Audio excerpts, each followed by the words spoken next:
أعوذ بالله من الشيطان الرجيم. بسم الله الرحمن الرحيم.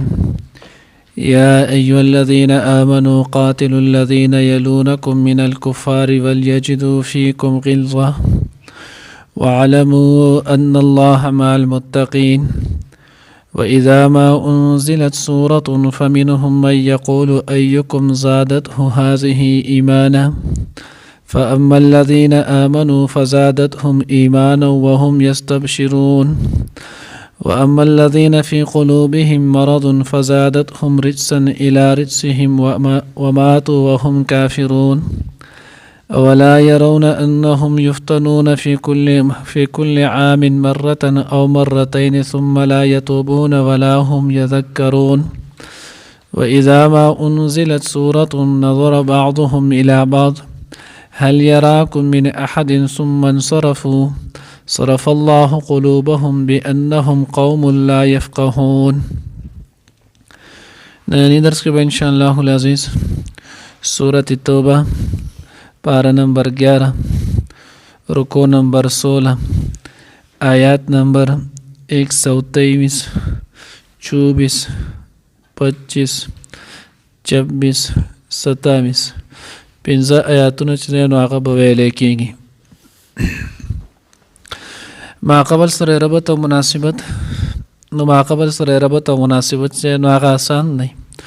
مخکې چې نو هغه هم د جهاد تذکره او غزوه تبوک چې نو هغه ذکر کېدو او اوس دې آیات کې هم الله رب العزت چې نو د هغې په دې رکو کې ذکر کوي.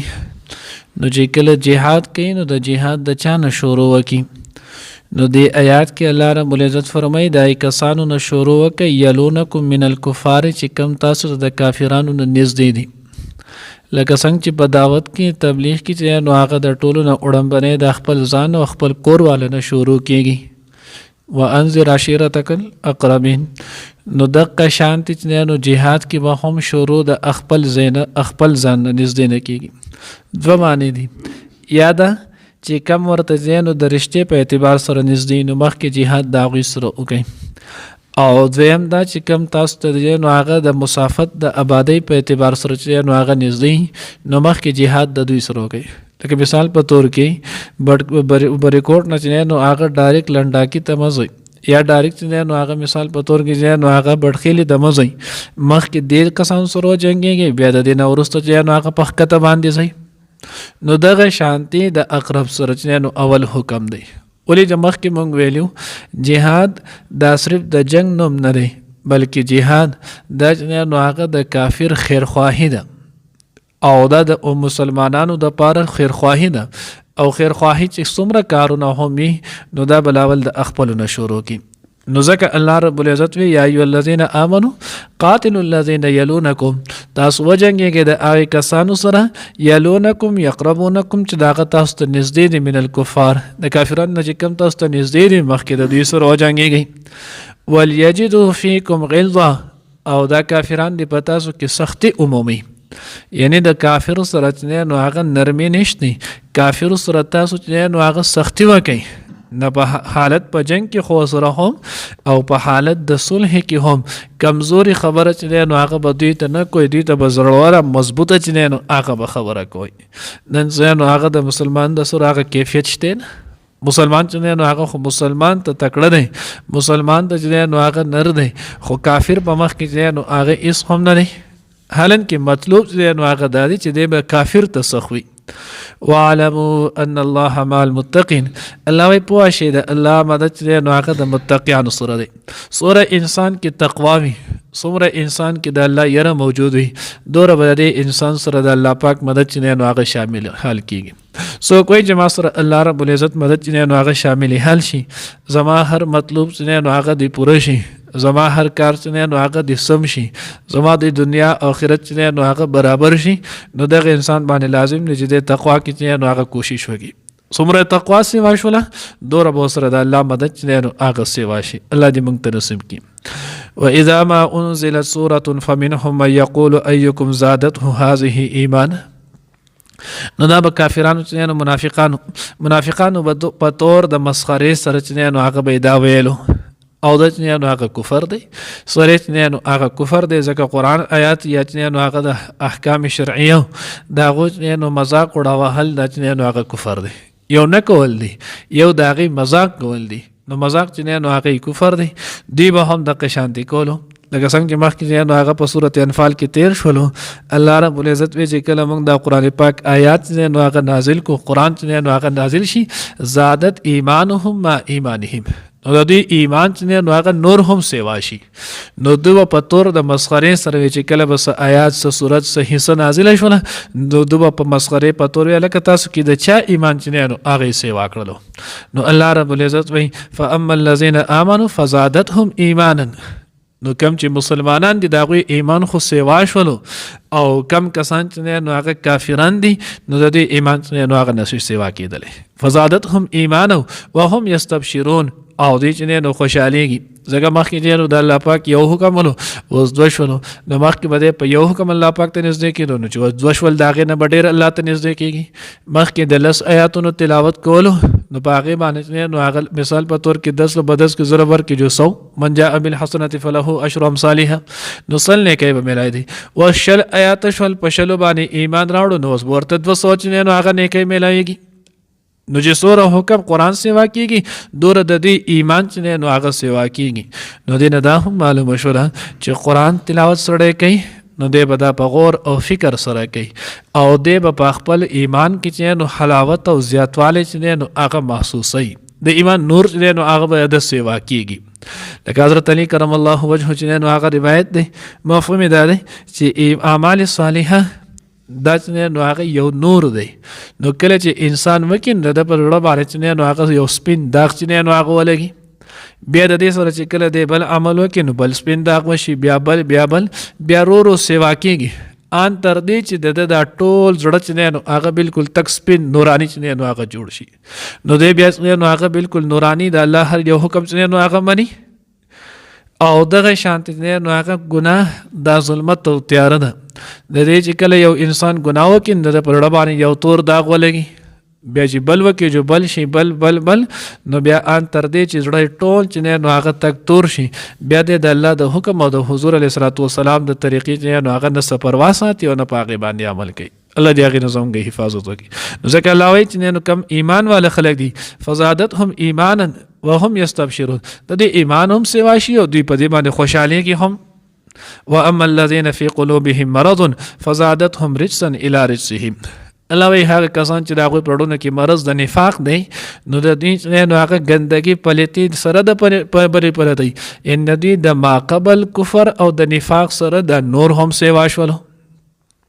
ځکه مخکې مثال په طور کې د 10 آیاتونو نه انکار ولو او په هغې باندې چې نو منافقتي کولو اوس چې شل شولو نو د هغې نه سیوا شولو نو پلیتي نوره سیوا شوه نو ځکه الله وی فزادتهم رجسا سیوا کې پلیتي الی رجسهم د دوی د هغې پلیتۍ سره د پاسه د هغې نوره پلیتي چې نو هغه سیوا شي نو دې نه معلومه دا شوله چې ګناه د هغې چې نو هغه اثر پاتې کېږي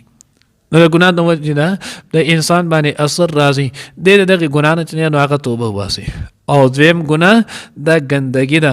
او ګندګي چې کم ځای کې پروته وي نو هغه ځای ته بیا ښه شي چې نو هغه نه راځي نو د ګناه سره چې نو هغه بیا د الله معرفت نه راځي الله معرفت چې راځي نو دا بس نو هغه د اعمال صالحه سره چې نو هغه راځي اوس یو سوال چې نو هغه دلته ذهن کې راځي مخکې د دې مونږ یو دوه پیرې چې نو هغه وضاحت کړو سورت نساء کې غالبا او په سورت نو هغه بقره کې آلته مونږ وضاحت چې نو هغه کړو دلته اوس الله وایي چې د دوی د ایمان د دوی چې نو هغه د قرآن چې نازل شي نو د دوی د نفاق د ګندګي نوره هم سیوا شي نو قرآن خو الله پاک د هدایت د پاره را لېږلی په کار دی چې دوی هدایت چې نو هغه سیوا کېدلی او دلته الله پاک وایي د دوی ګندګي سیوا کی نو د هغې آسان جواب چې نو هغه دا دی نو شیخ سعدي بابا رحمه الله چې نو هغه په خپل کتاب ګلستان کې نو هغې ذکر کړی دی مفهوم د هغې چې نو هغه شعر کړی دا دی چې کله باران چې نو هغه وشي د باران په چې نو هغه طبیعت کې لطافت وي باران په طبیعت کې لطافت پاکوالی چې نو هغه وي خو بیا د ځمکې پورې چې نو هغه خبره ده وایي بعضې ځمکه چې نو هغه څه وي ښکلې وي باغ وي چمن وي او بعضې چې نو هغه شړ او بنجر ځمکه وي نو کله چې باران وشي نو په دغه باغ کې چې نو هغه ګل ښکلي چې نو هغه ګلونه راوخیږي او کم چې شړز مکې نو په هغې باندې مرکونډۍ او دغه شانتې نور چې نو هغه غنیدار بوټي چې نو هغه راوخیږي. نو قرآن دا خو د الله د طرف نه دی، دا خو یو پاک کتاب دی. خو لاندې زړه ته د انسان چې نو هغه کتل دي چې مسلمان وي چې د هغه زړه کې نور ایمان چې نو هغه نور هم سیوا شي. کافر او منافق وي نو د هغه زړه چې نو هغه خراب وي نو د هغې سره د هغه نور هم چې نو هغه نفاق هغه سیوا شي. حالن کې څنګه چې د باران اوبه پاکي په هغې نه چې نو هغه نه چې نو سره دغه غني وغیره چې نو هغه داسې بوټي پیدا کېږي او نه دی ګل، دغه یو سبب وي. دا نور د ځمکې کار وي. نو دغه شانتې هم دا د زړه چې نو هغه خبره وي. وماتوا وهم کافرون، او دوی مړه شول وهم کافرون په حالت د کفر کې، کفر چې نو هغې کولو کافران ولو. نو د دې وجې نه د ګناه نه توبه وباسل پکار او بعضې ګناه د انسان چې نو هغه کفر ته رسوي. د دوی نفاق او په نفاق باندې وردېدل دا چې نو هغه سبب د کفر شو. که دغه نفاق نه توبه ونه باسله او په دې حالات کې لاړل نو دوی به د دنیا نه کافران ځي. اولا يرون انهم يفتنون في كل عام مرة او مرتين ثم لا يتوبون ولا هم يذكرون. الله وی دوی ګوري نه، الله هر کال چې نو هغه دوی ازمي یو ځل یا دوه ځله، بیا هم چې نو هغه دوی توبه نه وباسي، بیا هم دغه نه نصیحت نه اخلي. نو د دې چې ازمیخ څنګه نو حضرات چې نو هغه ذکر کړی دي. دوی به کله چې نو هغه خوشحالېدل چې دې ځلې به حضور علیه الصلاة والسلام او د هغه صحابه چې نو په دې جنګ کې ختم شي. نبي علیه الصلاة والسلام له صحابه له الله پاک چې نو هغه فتح ورکړه. دا به د دوی دپاره غټه چې نو هغه ازمیخ او فتنه ولو. کله به چې نو هغه دا ولو چې دوی به د دوی دغه نفاق الله به قرآن چې نو هغه جوړ کو راوبه لېږلو، په هغې کې به د دوی د نفاق چې نو هغه اظهار وکړلو. کله به دوی په قادسالۍ باندې ونیولو، کله به دوی په توپانونو او په سیلابونو باندې به ونیولو. اوس هم موږ وګورو الله رب العزت اوس هم موږ سره حق شانتي کوي. کله را باندې قادسالۍ سوکړه راولي، کله را باندې چې نو هغه سیلابونه راولي، کله چې نو هغه ډېره ګرمي سیوا شي چې نو خلک د ګرمۍ د وجې نه هغه هلاکېږي. دا ټولې خبرې کېږي، خو د هغې باوجود چې نو هغه څوک هم توبه نه وباسي، دغې طرف ته چا دهان هم نه راځي چې دا زما د ګناه چې نو هغه سبب دی، دا زموږ د ګناهونو په وجه باندې دا کارونه کېږي. ثم لا يتوبون ولا هم يذكرون، او نه د دې نه نصیحت اخلي. واذا ما انزل سوره نظر بعضهم الى بعض، د دې نفاق الله پاک چې نو هغه یو بل ذکر کوي. وایي کله چې قرآن پاک نازل شي نو د دوی نه چې نو هغه د قرآن پاک یو صورت نازل شي نو د دوی نه دا برداشت کېدی نه شي. نو چې کله د دوی نه دا نشي برداشت کېدی نو دوی چې نو هلته کښېني نه. اوس چې کله نه کښېني نو څه کوي؟ نو دوی بعضو ته چې نو هغه ګوري او یو بل د سترګو په اشارو باندې چې نو هغه لګوي چې څوک مسلمان خو درته ګوري نه، چې نه ګوري څوک نو د زر چې نو هغه خپل په زر راوال یو وتښتي لاړ شي چې نو هغه ځکه د نفاق دا برداشت کوي نه چې د قرآن واوري. نو الله رب العزت وی د دین مجلس نه د قرآن نه چې نو هغه احادیثو نه تښتېدل دا ګوره کمال نه دی، دا د الله چې نو هغه غضب دی. ته توبه وباسه الله پاک ته. دا څه عمل ستانه داسې شوی دی چې تا ته د هغې توفیق نه میلایږي. او دویم دا دی دا د منافقانو چې نو هغه عمل دی، د قرآن نه تښتېدلو، د احادیثو نه تښتېدل، دیني مذاکرې نه چې نو هغه تېښته کول، دا د نفاق چې نو هغه علامت دی. الله وایي هل یراکم من احد ثم انصرفوا، دوی چې نو هغه په سترګو اشارو کې ورته وایي ګورې خو درته نه، نو وایي نه ګورې، دې طرف ته خیال نشته. چې دوی منډه کې غر شي چې نو په دروازه وځي. صرف الله قلوبهم بانهم قوم لا يفقهون. الله وایي دا داسې نه ده، الله د دوی زړونه چې نو هغه اړولي دي. الله ورله دا توفیق نه دی ورکړی چې دوی چې نو هغه قرآن ته کښېني قرآن واوري. وجه څه ده؟ بانهم قوم لا يفقهون، ځکه د داسې قوم دی، داسې خلک دی چې دوی نه پوهېږي. دوی په خپل چې نو فلاح او کامیابی باندې پوه نه دي چې کم کار زموږ د کامیابی او د فلاح دی او کم کار زموږ چې نو هغه د نقصان او د وبال دی. نو معلومه شوه چې د ګناه سره د انسان عقل چې نو هغه هم ضایع کېږي، عقل د انسان چې نو هغه ختمېږي. الله دې موږ د دغې نه وساتي. یا ایها الذین آمنوا، ای د ایمان خاوندانو، قاتلوا الذین، تاسو وجنګیږئ دای کسانو سره، یلونکم چې نږدې دي تاسو ته، من الکفار د کافرانو نه، ولیجدوا فیکم غلظه، او بیا د مومي دوی پتاسو کې چې نو سختي وعلمو پواشي ان الله چې بشک الله تعالی مع المتقین د پرهیزګارو سره دی ان د الله مدد و اذا ما انزلت او هر کله چې نازل شي سوره یو سوره فمنهم نزن د دینه من اغه سوق دی یقول چې وای ايکم زادتهم تاسو کې د چا زیات کړلو هذه د سوره د آیات ایمان فاما الذين نپسا کسانو امنو چې ایمان راوړې دي فزادتهم نو پس هغه زیات کی د دوی ایمان وهم او دی یستبشرون خوشحالی کی زیر علی واما الذين في قلوبهم او کسان چې پرړونو د دوی کې مرض دی د نفاق فزادتهم نو پس زیات کړي هغه د صورت نازل شي رجسن پلیتی د دوی الارج سیم د پاسه د پلیتی د دوی وماتو او مړشي دوی وهم او دوی کافران وی اولا يرون آیت دوی نګوري انهم یفتنون چې بشک دوی ازمایل شي فی کل عام په هر کال کې مرتن یوزل او مرتين یاد وزلا ثم لا يتوبون بیا دوی توبه نه وباسي ولا هم يذكرون او د دې نصیحت اخلي واذا ما انزلت او هر کله چې نازل ولې شي سوره یو سوره نظر نګوري بعضهم زن د دین الى بعض زنتا هل يراكم من احد چې آیا ګوري تاسو ته څوک کسو ثم انصرفوا بیا دوی چې نو هغه لاړ شي واپس شي صرف الله واړونو الله تعالی قلوبهم زړونه د دوی بانهم زکه چې دوی قوم لا يفقهون داسې خلک دي چې نه پوهیږي پوهه نه لري